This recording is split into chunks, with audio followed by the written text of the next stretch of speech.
నా పేరు గద్ద Venkateswarlu, assistant professor of Telugu, ప్రభుత్వ డిగ్రీ కళాశాల వరంగల్, రంగశాయిపేట, వరంగల్ అర్బన్.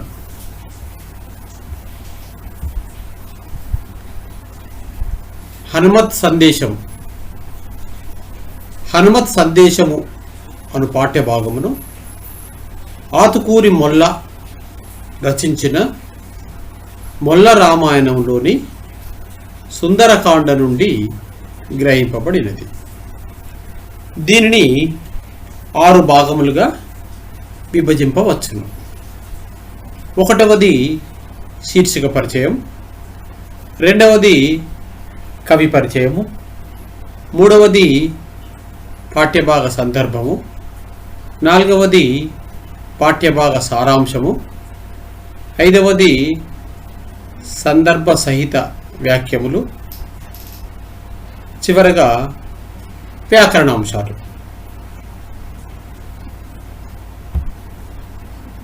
మొదటగా శీర్షిక పరిచయం. హనుమత్ సందేశము అను పాఠ్యభాగమును రచించినది ఆతుకూరి మొల్ల. దీనిని మొల్ల రామాయణంలోని సుందరకాండ నుండి గ్రహింపబడినది. రావణుడు సీతను అపహరించుకపోయి లంకలోని అశోకవనంలో బంధిస్తాడు. శ్రీరామచంద్రుడు, హనుమంతుడు, లక్ష్మణుడు సీతను వెతుక్కుంటూ బయలుదేరుతారు. సీత రావణుని లంకలో ఉందని గ్రహించిన హనుమంతుడు శింశుపా వృక్షంపై సూక్ష్మాకారంలో వానర రూపంలో కూర్చున్నాడు. రావణుడు ఒక రోజున ప్రభాత సమయంలో సీత వద్దకు వచ్చి తనకు భార్యగా అంగీకరించమని బ్రతిమిలాడాడు. సీత తిరస్కరిస్తుంది. అంగీకరించకపోతే 2 నెలల్లో చంపేస్తానని సీతను బెదిరిస్తాడు. ఎలాగైనా సీతను ఒప్పించమని రాక్షస స్త్రీలను ఆజ్ఞాపిస్తాడు. అదంతా గమనించిన హనుమంతుడు సీతకు రాముని ఉంగరం చూపించి సీతకు ఇచ్చిన సందేశమే హనుమత్ సందేశం. కవి పరిచయం. పాఠ్యభాగము హనుమత్ సందేశం. ఈ పాఠ్యభాగమును మొల్ల రామాయణము సుందరకాండము నుండి గ్రహింపబడినది. రచయిత్రి ఆతుకూరి మొల్ల. కాలము క్రీస్తు శకము 1581కి ముందు ఈమె జీవించి ఉన్నట్లు పరిశోధకులు అభిప్రాయపడుతున్నారు. నివాస స్థలము నెల్లూరి సమీపంలోని గోపవరం గ్రామంలో నివసిస్తుంది. మొల్ల రామాయణం. మొల్ల రచించిన రామాయణ కథను మొల్ల రామాయణముగా ప్రసిద్ధి పొందింది. మొల్ల తెలుగులో రామాయణం రచించిన ప్రథమ కవయిత్రిగా గొప్ప గుర్తింపు పొందింది. దేవుని అనుగ్రహంతో రచన. మొల్ల గోపవరంలోని శ్రీకంఠ మల్లేశ్వరుని వరము చేత కవితలు అల్లినట్టు స్వయంగా చెప్పుకున్నది. రామాయణ విశిష్టత. మొల్ల రామాయణము వాల్మీకి సంస్కృత రామాయణానికి అనువాదం కాదు. ఇది స్వతంత్రమైన సంక్షిప్తమైన రచన. రాశిలో చిన్నది కానీ వాసిలో పెద్దది. ఈ గ్రంథంలోని 6 కాండలలో 910 పద్యాలు కనపడుతున్నాయి. రచన విధానం: ఈ రామాయణంలో బాలకాండ నుండి అరణ్యకాండ వరకు కథ వేగంగా నడిచింది. సుందరకాండ నుండి మొల్ల రామాయణము ఉన్నత స్థాయిలో నడిచి పాఠకుల్ని పరవశింపచేస్తుంది. ఇది సరళ సుందరంగా, సరస అలంకారాలతో, పాండిత్య స్ఫూర్తితో, ఔచిత్య రసపోషణతో నిండి ఉంటుంది. మొల్లకు దేశీయమైన తెలుగు రచనపై మక్కువ ఎక్కువ. పాఠ్యభాగ నేపథ్యము: హనుమత్ సందేశం అను పాఠ్యభాగంను ఆతుకూరి మొల్ల రచించిన మొల్ల రామాయణంలోని సుందరకాండ నుండి గ్రహింపబడినది. హనుమంతుడు అశోకవనంలో శింశుపా వృక్షంపై సూక్ష్మాకారం రూపంలో, వానర రూపంలో కూర్చున్నాడు. ఒక రోజున రావణుడు ప్రభాత సమయంలో సీత వద్దకు వచ్చి తనకు భార్యగా అంగీకరించమని సీతను బ్రతిమిలాడతాడు. సీత అందుకు తిరస్కరిస్తుంది. రావణుడు సీతను బెదిరించి ఎలాగైనా ఒప్పించమని సీతకు కాపలాగా ఉన్న రాక్షస స్త్రీలను ఆజ్ఞాపించాడు. సీత ప్రాణత్యాగానికి సిద్ధపడింది. ఆ సమయంలో వృక్షము మీదనే ఉన్న హనుమంతుడు కిందకు దిగి సీతకు వినిపించేలా, తల్లి, రాముడు క్షేమంగా ఉన్నాడు. వానర సైన్యంతో లంకకు వచ్చి రావణుని చంపి నిన్ను క్షేమంగా తీసుకొని వెడతాడు. నా మాట నమ్ము అన్నాడు. అమ్మా, రాముడు లక్ష్మణుడితో కలిసి మాల్యవంతం పర్వతంపై సైన్యములతో ఉన్నాడు. మిమ్మల్ని చూసి రమ్మని వానరులను అన్ని దిక్కులకు పంపాడు. నన్ను ఈ లంక వైపు పంపాడు. నా చేత నీకు ఉంగరాన్ని పంపాడు. ఇదిగో తీసుకో అంటూ హనుమంతుడు సీతకు ఉంగరాన్ని ఇచ్చాడు. సీత ఆ ఉంగరం రామునిదని గ్రహించింది. హనుమంతుడి రాకకు గల కారణాన్ని, రాముని వృత్తాంతాన్ని తనకు నమ్మకం కలిగించేటట్లుగా చెప్పమని సీత హనుమంతుడిని అడిగింది. హనుమంతుడు సీతకు శ్రీరామ వృత్తాంతాన్ని చెప్పడంతో పాఠ్యభాగము ప్రారంభమవుతుంది.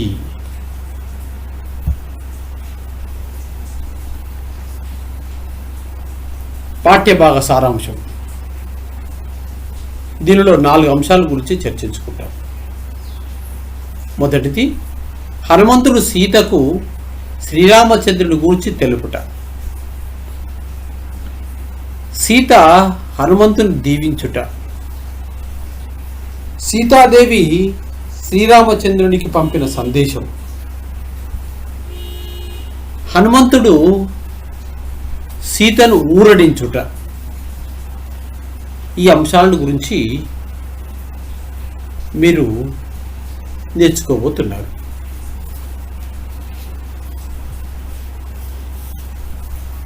ముందుగా హనుమంతుడు సీతకు శ్రీరామచంద్రుని గూర్చి తెలుపుతాడు. పద్యంలో చూడండి ఒకసారి. రామునిదా గురించి నిన్ను రావణుడెత్తుక వచ్చువేళ నీ హేమ విభూషణావలలు ఏర్పడ ఋష్య మహాద్రివైచినన్ మేమవి తీసి దాచితిమి మీ పతి అచ్చటి కేగుదేరగా తామరసాప్తనందనుడు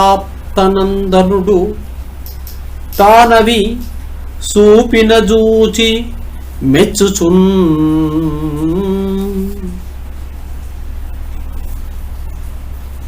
అమ్మా,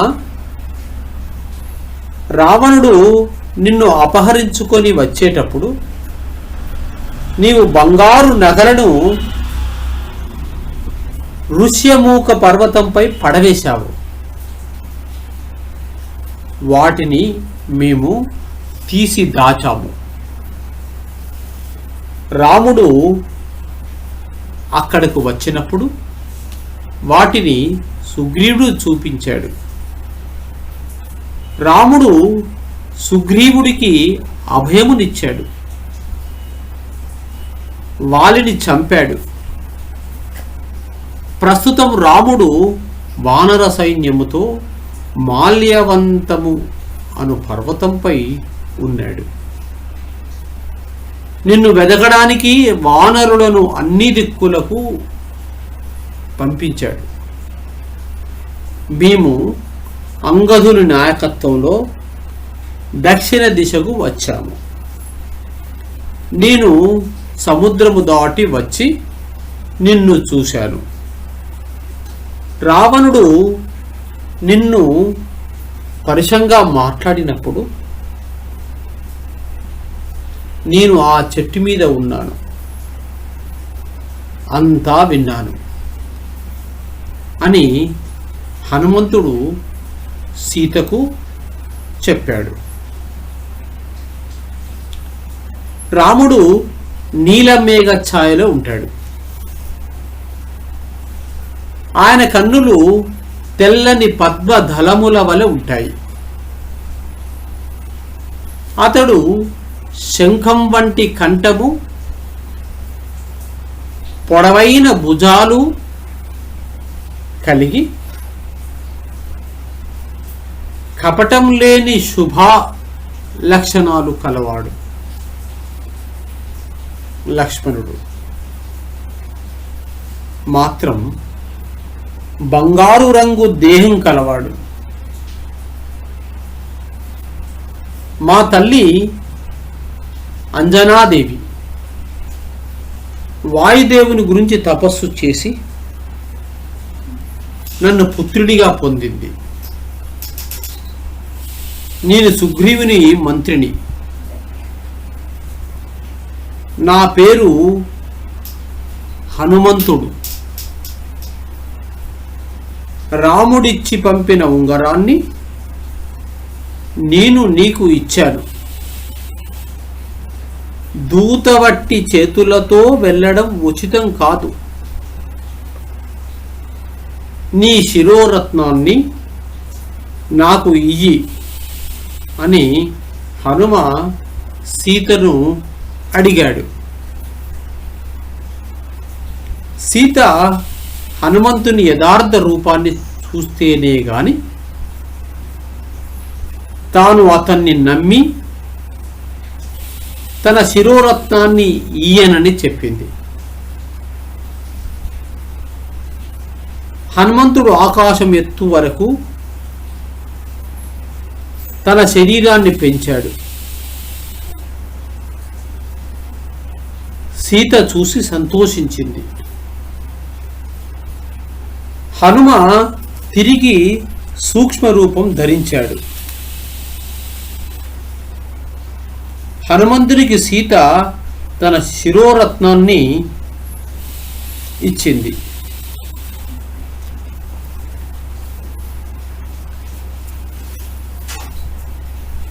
సీతాదేవి హనుమంతుని దీవించుట. నాయనా హనుమ, నీ వల్ల శ్రీరాముని క్షేమవార్తను విన్నాను. నా కష్టాలన్నీ రామునికి తెలిసేటట్లు చెప్పగలిగాను. అయితే నేను నీకు తిరిగి ఉపకారం ఏమీ చేయలేను. నీవు బ్రహ్మకల్పముల పర్యంతము చిరంజీవిగా ఉండు అని హనుమను సీత దీవించింది.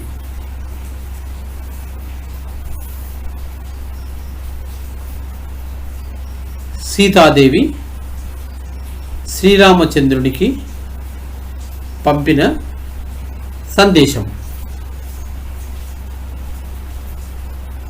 ఎప్పుడూ రాముని పాదములు నా హృదయంలో ఉన్నాయి. ఈ విషయము శ్రీరామునికి చెప్పు. నీవు వింటూ ఉండగా రావణుడు నాతో మాట్లాడిన పరుష వాక్యములను అన్నిటినీ నా యందు దయ కలిగేటట్లు రామునికి చెప్పు. నేను ఈ లంక నగరం అనే అడవిలో జడలు కట్టిన జుట్టుతో మలిన వస్త్రం ధరించి నేలపై నిద్రిస్తూ తారక మంత్రం జపం చేస్తున్నాడు. రాముణ్ణి నాకు ప్రత్యక్షం కమ్మని చెప్పు. లక్ష్మణుడు గుణవంతుడు. అతన్ని నేనే అవివేకంతో అనరాని మాటలు అన్నాను. దాని పాప ఫలితం అనుభవించినాను. లక్ష్మణుడితో చెప్పు. నేను అన్న మాటలు తన మనసులో ఉంచుకోకుండా నా మానాన్ని కాపాడమని లక్ష్మణుడికి చెప్పు అని సీతారామ లక్ష్మణులకు సందేశం చెప్పింది. ఏమని చెప్తుందయ్యా అంటే ఇక్కడ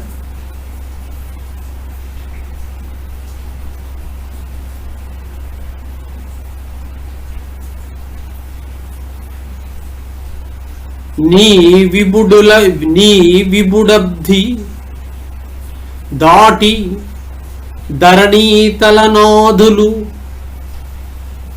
సన్నుతింప సుగ్రీవసు శేన ముఖ్య బల బృందముతో నరుతెంచి నీచునిన్ రావణు నాజిలో తునిమి రాజసముప్పగ నిన్ను కొంచు సేనావలితోడ నీ పురికి నారయగ్నేగుని జంబు నమ్ముమా అంటూ అనేక విధాలుగా హనుమంతుడు సీతాదేవికి చెప్తాడు. హనుమ సీత మాటలు విన్నాడు. సీతను తన వీపుపై కూర్చోమన్నాడు. సూర్యోదయం అయ్యేటప్పటికీ రాముడి వద్దకు సీతను తీసుకొని వెళతానన్నాడు.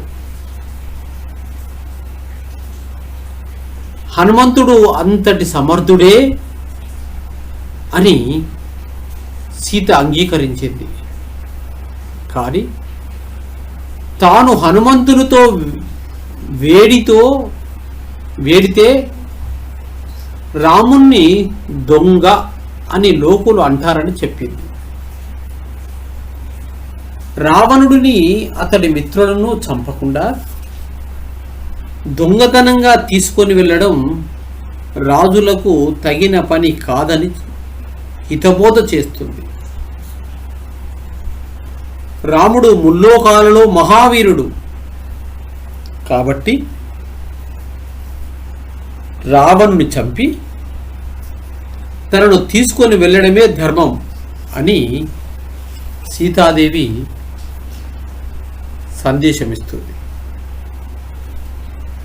హనుమంతుడు పుత్రుడితో సమానుడు కాబట్టి అతని వెంట వెళ్ళడం తప్పు కాకపోయినా శత్రు సంహారం జరగాలి అన్నది. రామునికి ఈ విషయాలు అన్నీ చెప్పి ఆలస్యము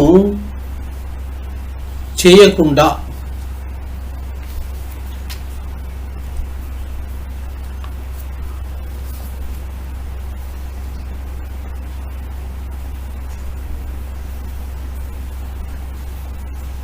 లంకకు శ్రీరాముని వెంటబెట్టుకొని రమ్మని హనుమకు సీత చెప్పింది.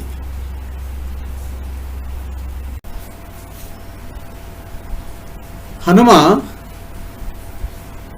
సీతను ఊరడించుట, అమ్మా, నీ భర్త సముద్రాన్ని దాటి సుగ్రీవ సుశేషనాది వానర వీరులతో లంకకు వచ్చి నీచుడైన రావణుణ్ణి యుద్ధంలో చంపి నిన్ను అయోధ్యకు తీసుకొని వెడతాడు. ఇది నిజము, నమ్ము అని సీతకు హనుమంతుడు చెప్పి ఆమెను ఊరడిస్తాడు.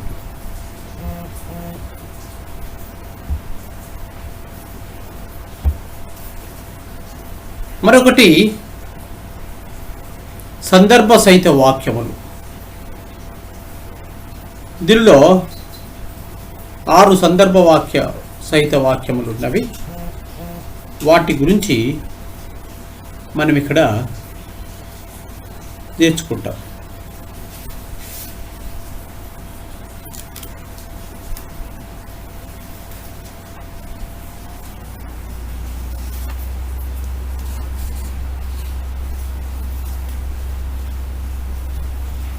వరుస సౌమిత్రి బంగారు వన్యవాడు. కవి పరిచయము. ఈ పద్యపాదము మొల్ల రచించిన మొల్ల రామాయణంలోని సుందరకాండం నుండి గ్రహించబడినది. హనుమత్ సందేశము అను పాఠ్యభాగంలోనిది. సందర్భం: సీత హనుమంతుడిని రాముని లక్షణాలను గురించి చెప్పమని అడిగింది. హనుమంతుడు రాముని రూపాన్ని వర్ణించి చెప్పాడు. రాముడు నీలమేఘ ఛాయ కలవాడని చెప్పాడు. రాముని గురించి చెప్పిన తర్వాత లక్ష్మణుడిని గురించి చెబుతూ లక్ష్మణుడు కూడా రాముడికి కల లక్షణములతోనూ ఉన్నాడని, కానీ లక్ష్మణుడు బంగారు రంగు శరీరం కలవాడని హనుమ సీతకు చెప్పిన సందర్భంలోనిది. ఈ పద్యపాదం అర్థం ఏంటంటే, లక్ష్మణుడు బంగారు రంగు కలవాడు. వివరణ: రామలక్ష్మణుడు రూపురేఖలు అన్నింటిలో సమానులే అని, కానీ శరీర కాంతిలో లక్ష్మణుని రంగు మాత్రం బంగారు రంగు అని హనుమంతుడు చెప్పాడు. రెండవది, నేనా రత్నంబు నమ్మి నీకీయజుమి. సందర్భవాక్యం ఇది.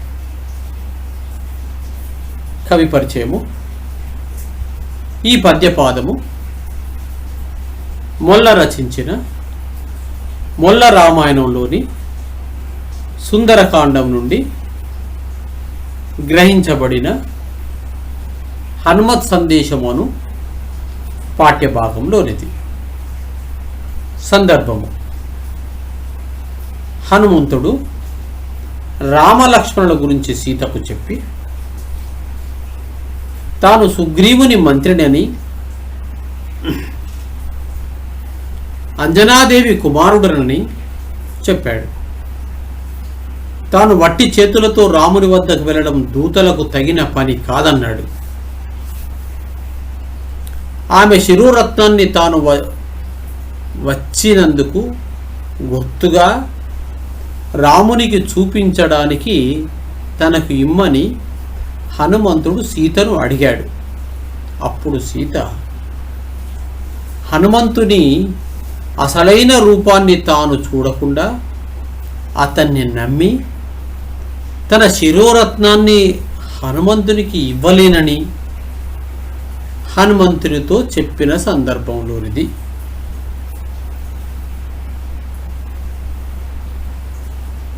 పద్యపాద అర్థము: నిన్ను నమ్మి నేను ఆ రత్నాన్ని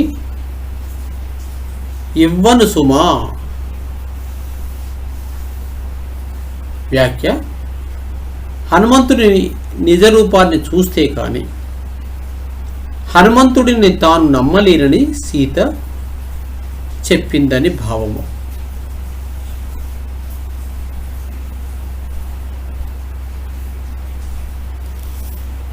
మరొకటి, పతికి దయపుట్టగా విన్న పంబు సేయు. ఈ పద్యపాదము మొల్ల రచించిన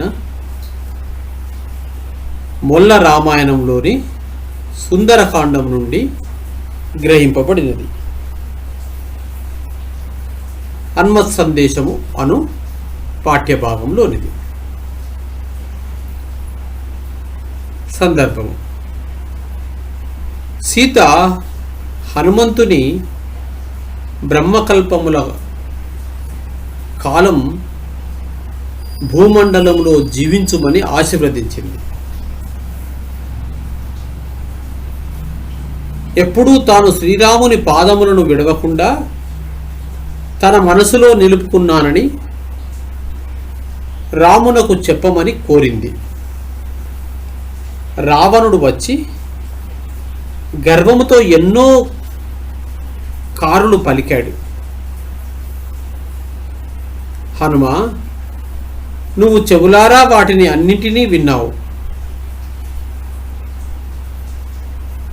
ఆ విన్న మాటలన్నింటినీ నా యందు దయ పుట్టేటట్లుగా శ్రీరామునితో చెప్పుము అని సీత హనుమంతుని కోరిన సందర్భంలోనిది. ఈ పద్యపాదం యొక్క అర్థము: నా భర్తకు దయ కలిగేటట్లుగా చెప్పు.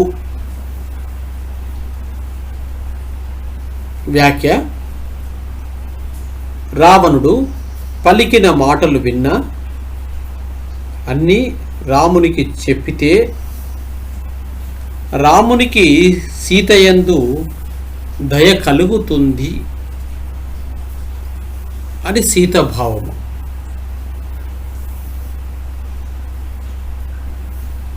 మరొకటి, భూవరుడే దొంగయండ్రు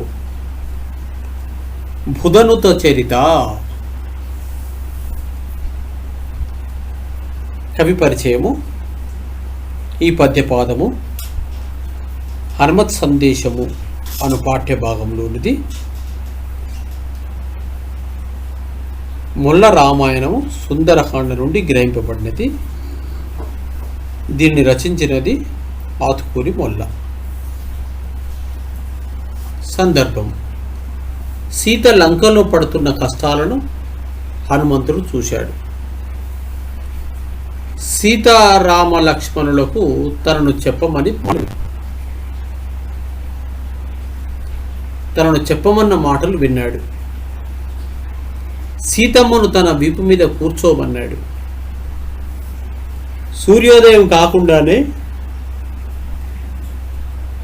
సముద్రాన్ని దాటి సీతను రాముని వద్దకు తీసుకొని వెడతానని సీతతో చెప్పాడు. సీత హనుమ మాటలు విని, హనుమ అంతటి శక్తివంతుడే కాని హనుమతో తాను వెడితే శ్రీరామునికి కీర్తి రాదని, రాముడే దొంగ అని అందరూ అంటారని సీత హనుమంతుడితో చెప్పిన సందర్భంలోనిది. దీని అర్థం, ఈ పద్యపదం యొక్క అర్థం ఏంటంటే, పండితులు మెచ్చుకునే చరిత్ర కలవాడా, రాజు అయిన రాముడే దొంగ అని అంటారు. వ్యాఖ్య: రావణుడు సీతను దొంగతనంగా లంకకు తెచ్చిన విధంగా సీతను కూడా రావణునికి తెలియకుండా తీసుకువెడితే రామునికి కీర్తికరము కాదని సీత తన అభిప్రాయాన్ని చెప్పింది. మరొక సందర్భ వాక్యము: దొంగిలికొని పోవదగునే దొరలకు ఎందున్. కవి పరిచయము. ఈ పద్యపాదము హనుమత్ సందేశము అను పాఠ్య భాగంలోని మొల్ల రచించినది. మొల్ల రామాయణము సుందరకాండ నుండి గ్రహింపబడినది. సందర్భం: సీత హనుమంతుని వీపు మీద కూర్చొని లంక నుండి హనుమంతునితో వెడితే రాముని దొంగ అని అంటారు. అదీ కాక సీత తాను రాముని తప్ప ఇతరుల శరీరాన్ని అంటుకోదు కాబట్టి హనుమంతునితో తాను వెళ్ళడం కుదరదు. అదీ కాక సీతను దొంగిలించి తెచ్చిన రావణుని అతని స్నేహితులను సాహసంతో యుద్ధంలో ముందు చంపాలి, అంతేకాని దొంగతనంగా తీసుకువెళ్ళడం రాజులకు తగదని సీత హనుమంతునితో చెప్పిన సందర్భంలోనిది. వ్యాఖ్య: రాజు అన్నవాడు శత్రువును పూర్తిగా సంహరించి విజయం సాధించాలని భావము.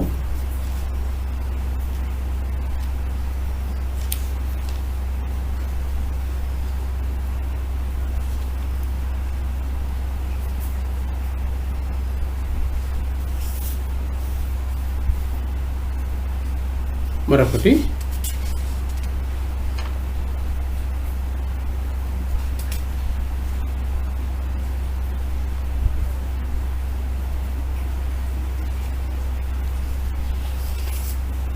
పగదీర్పక వచ్చుట ఉచితము కాదు.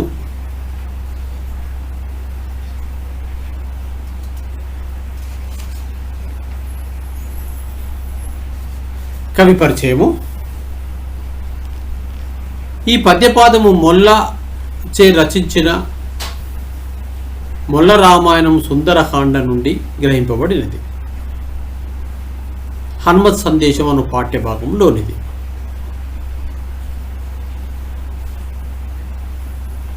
సందర్భము: దొంగతనంగా తాను హనుమంతునితో వెళ్ళడం తగదని, అలా చేస్తే రాముడే దొంగ అని అందరూ అంటారని సీత చెప్పింది.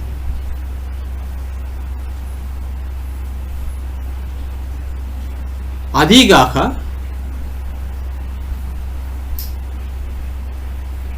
శ్రీరాముడు ముల్లోకాలలో మహావీరుడు, విలువిద్యా దీక్షితుడు, రాక్షస వంశ సంహారకుడు. అందువల్ల అతడు తన భార్య ఏడ ద్రోహం చేసిన రావణుడిని యుద్ధరంగంలో ప్రసిద్ధంగా చంపి తనను తీసుకొని వెళ్ళడమే ధర్మం. హనుమంతుడు రామునికి మిక్కిలి ఇష్టాసేవకుడు, పుత్రుడితో సమానుడు కావడం వల్ల హనుమంతుడి వెంట తాను వెళ్ళడం తప్పు కాకపోయినా పగ తీర్చకుండా వెళ్ళడం మాత్రం ఉచితం కాదని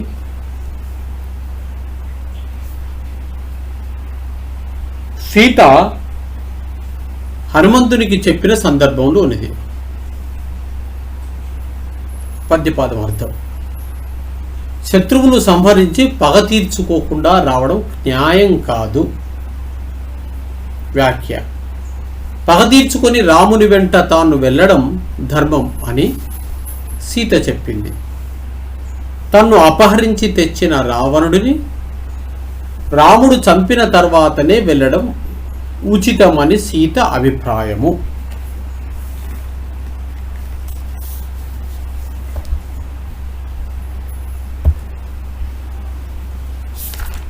వ్యాకరణము. దీనిలో ఫస్ట్ ఇయర్ వాళ్ళకి సందులు సమాసాములు ఉంటాయి. మొదటగా సందుల గురించి చెప్పుకుందాము. ధరణీశ్వరుడు ఈ పదాన్ని విడదీస్తే ధరణి ప్లస్ ఈశ్వరుడు. పూర్వపదంలో చివరి అచ్చు ఈ పరమవుతున్నప్పుడు పరపదములో మొదటి అచ్చు ఈ పరమవుతుంది. అంటే ఇకారానికి ఈకారం పరమవుతుంది. కాబట్టి ఇది సవర్ణ దీర్ఘ సంధి. దీని యొక్క సూత్రం కనుక చూసినట్టయితే ఆ ఈ ఉ రులకు సవర్ణములైన అచ్చులు పరపగునప్పుడు వాని దీర్ఘములు ఏకాదశమగును.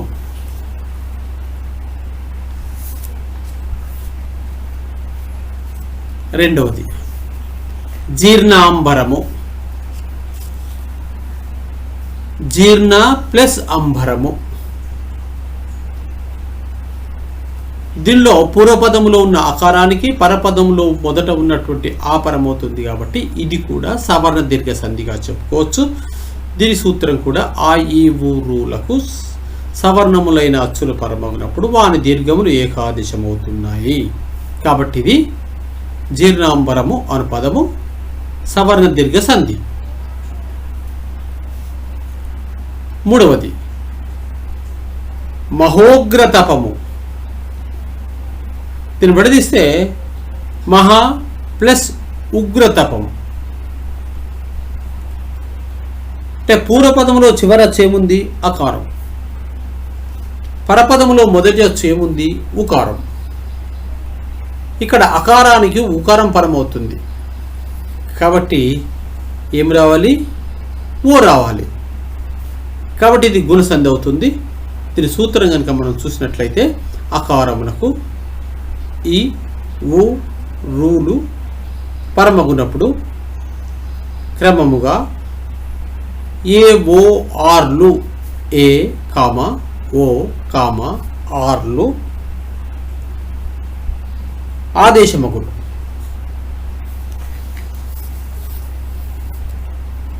అదేవిధంగా మరొక పదము ప్రత్యక్షము.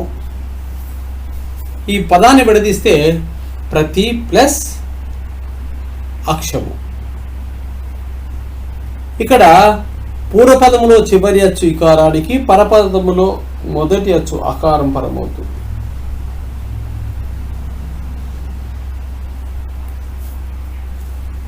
యనాదేశ సంధి వస్తుంది. దీని సూత్రం ఏంటంటే ఈ ఊరులకు అసవర్ణములైన అచ్చులు పరమగునప్పుడు క్రమముగా యావారాలు ఆదేశమగును. తర్వాత మరొక పదము రాజసమొప్ప. ఈ పదాన్ని విడదీస్తే రాజసము ప్లస్ ఒప్ప. ఇది ఉత్వ సంధి అవుతుంది. ఎందుకంటే రాజసము పూర్వపదంలో చివర చూకారానికి అచ్చుపరం అవుతుంది కాబట్టి ఇది ఉత్వ సంధి, అంటే ఉకార సంధి. దీని సూత్రం ఏంటంటే ఉత్తునకు అచ్చుపరమైనప్పుడు క్రమముగా ఏమవుతాయి, యావారాలు వచ్చేస్తాయి. ఉత్తునకు అచ్చుపరమగునప్పుడు క్రమముగా సంధి ఏర్పడుతుంటుంది కాబట్టి దీన్ని ఉత్వ సంధిగా చెప్పుకోవచ్చు. దీని సూత్రం ఏంటంటే ఉత్తునకు అచ్చుపరమగునప్పుడు సంధియకు సూత్రం.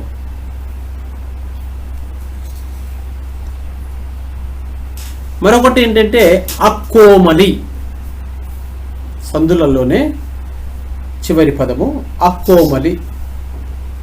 దీన్ని విడదీస్తే ఆ ప్లస్ కోమలి.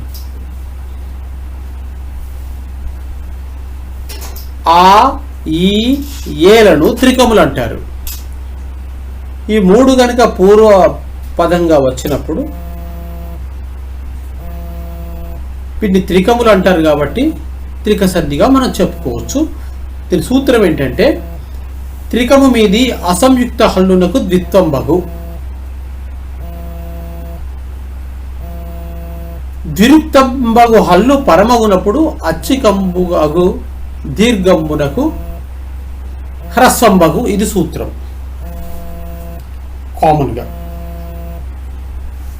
నెక్స్ట్ సమాసములు.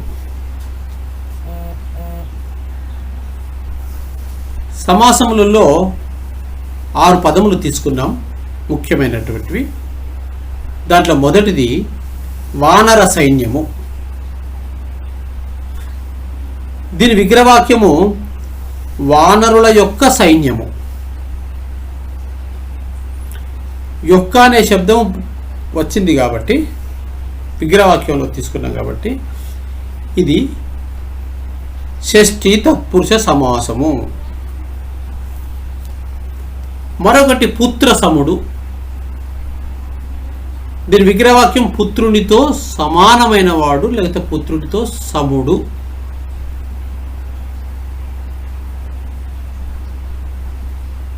ఇది ఏం సమాసం అవుతుందంటే తృతీయ తత్పురుష సమాసము. తో అనే పదము విభక్తి ప్రత్యయాలలో వస్తుంది కాబట్టి తృతీయ తత్పురుష సమాసం అవుతుంది. మూడవది కులాంతము.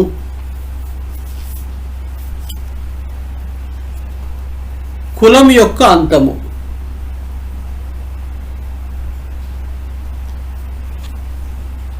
ఇక్కడ యొక్క అనే శబ్దం రావడం వల్ల అంటే విగ్రహవాక్యంలో యొక్క రావడం వల్ల ఇది కులము యొక్క అంతమవుతుంది. ఇది షష్ఠి తత్పురుష సమాసము చెప్పుకోవచ్చు. మరొకటి మహోగ్ర తపము. దీని విగ్రహవాక్యం ఏంటి అంటే మహోగ్రమైన తపము. మహోగ్రమైన తపము. తపం ఎలా ఉంది అంటే మహోగ్రంగా ఉంది అంటే ఇది విశేషణము. విశేషణం పూర్వపదంగా రావడం వల్ల విశేషణ పూర్వపద కర్మాధార సమాసంగా ఈ పదాన్ని చెప్పుకోవచ్చు. తర్వాత కపట బుద్ధి. దీని విగ్రహవాక్యము కపటమైన బుద్ధి. ఇది విశేషణ పూర్వపద కర్మాధార సమాసం. అంటే బుద్ధి ఎలా ఉంది, కపటంగా ఉంది. కపటంగా ఉంది కాబట్టి దీన్ని గుణాన్ని తెలియజేస్తుంది అంటే విశేషణం. విశేషణం పూర్వపదంగా ఉండడం వల్ల విశేషణ పూర్వపద కర్మాధార సమాసం అవుతుంది. చివరగా 7 తాడులు. ఈ పదం యొక్క విగ్రహవాక్యము 7 తాడులు. సంఖ్యావాచకం పూర్వపదంగా ఉండడం వల్ల దీన్ని ద్విగు సమాసంగా చెప్పుకుంటాం. ఏమవుతుంది, ద్విగు సమాసము.